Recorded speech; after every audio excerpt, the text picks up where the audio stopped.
Hello everyone. Today we are going to talk about a topic that more or less has been dominating the news recently, namely the coronavirus outbreak. I decided to record a video after all, because what currently is going on is just insane. People supply themselves with emergency rations as if we experience a zombie apocalypse a la The Walking Dead. The supermarkets are pretty much empty, because due to fear everyone is piling up the things from there.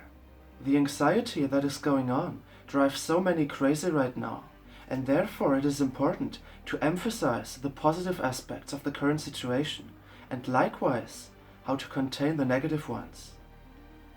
Momentarily, namely, you see only letter, hysteria and chaos. Especially the media and those who spread fake news are quite good at that, sadly. But why is this working? Put simply, because the coronavirus is not only affecting our respiratory system, but also our psyche, which makes it worse than it actually is. Although it is a completely new disease that has never occurred in that form before, it is absolutely sufficient to take it seriously, but not panic about it.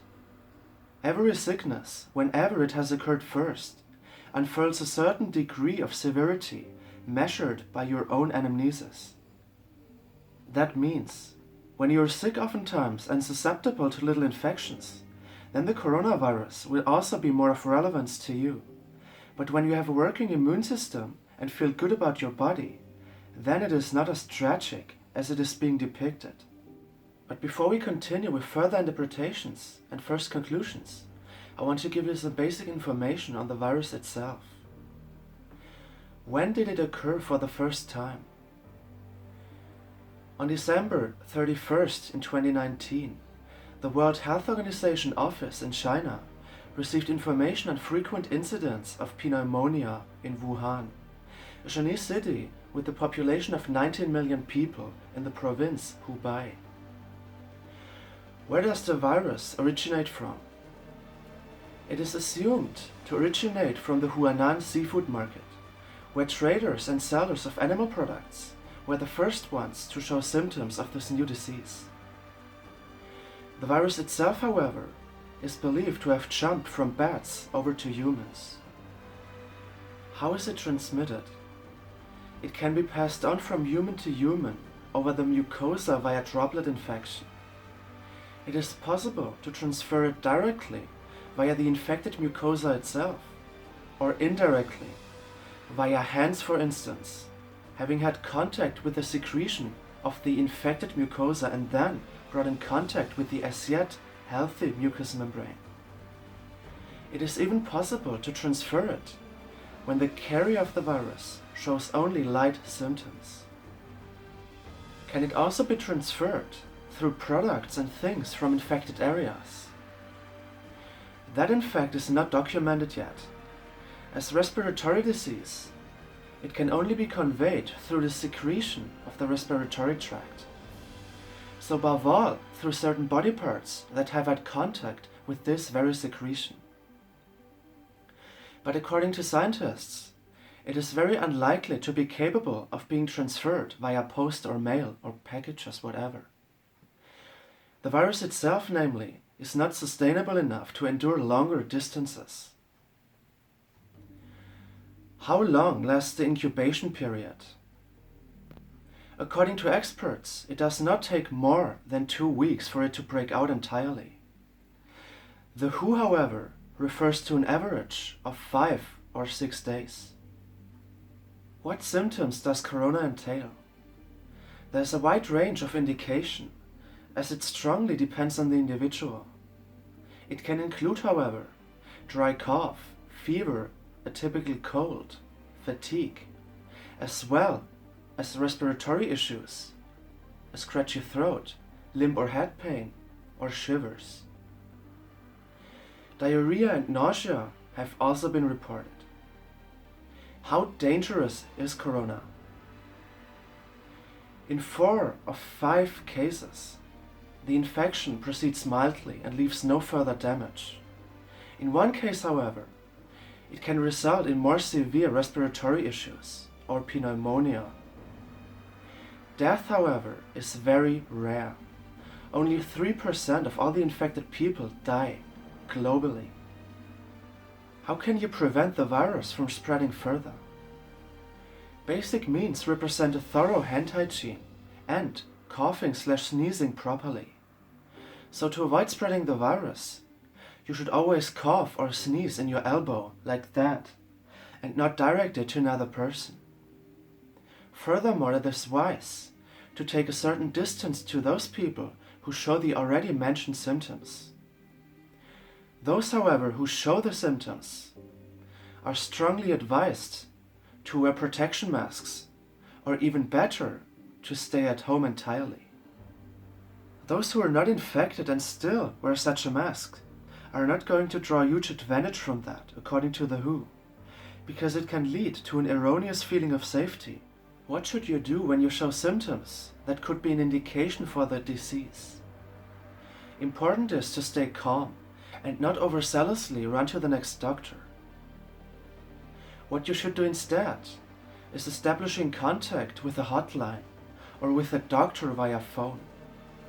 When you run to the next doctor right away, you would only contribute to overloading the medical system and therefore make the whole deal even more intricate than it currently is.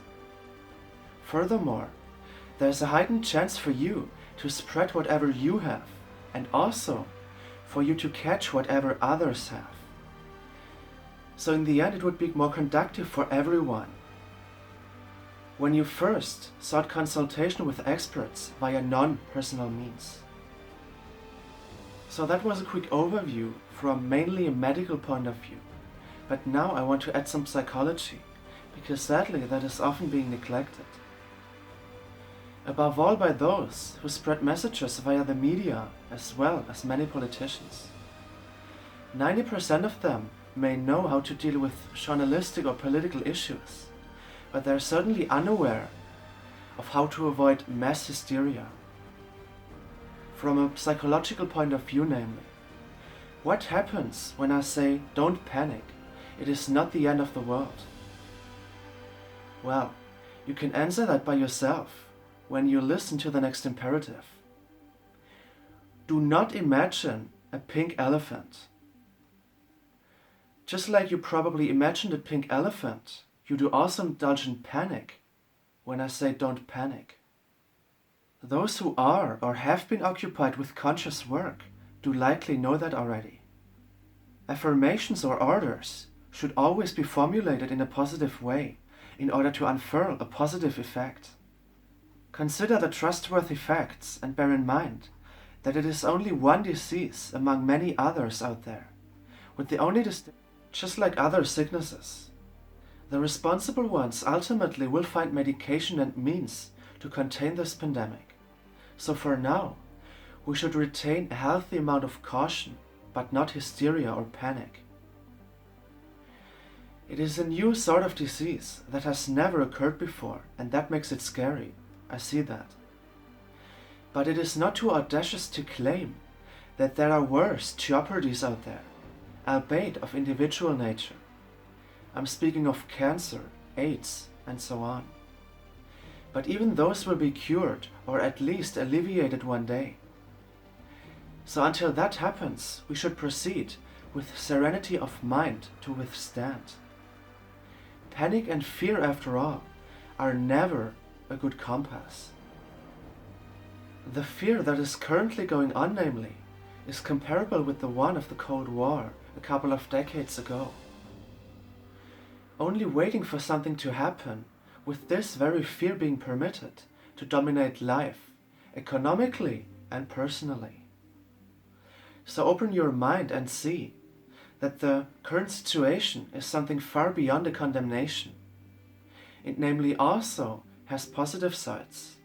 Like everything has two sides, the virus does also. Look, a couple of weeks ago, incredible wildfires prevailed in eastern Australia. A living hell, as it has been reported by people there. An inferno no one had a chance to resist, neither human nor animal. Another example. On May 20th in 2013, Dozens of people experienced a natural disaster that taught them to cherish what they own and equally to make friends out of enemies. I'm talking about the Moor tornado that killed 24 people, injured 377, and established a swath of destruction through Moor near Oklahoma. So what's positive there? Well, there are people who stopped smoking after they had experienced those fires. There are people who do now appreciate what they own and who they know, because they experienced the lesson that it can be taken away within seconds. Our existence on this planet is so fragile. One spark, people have been dying in the past, are dying currently, and will be dying in the future. But it is our task to take them and the people surrounding them as examples, that we should be grateful for what we have, to contemplate that we should not wait until something or someone takes our destiny in his, her, or its hands, because then it is most likely too late already. We are humans, and we have resisted many calamities in the past, and we will keep doing that, almost like cockroaches, only not so hairy and slippery. With some exceptions, of course, but never mind. See that the current situation is nothing more than a hurdle to overcome, a lesson to learn, because everything happens for a reason in the end.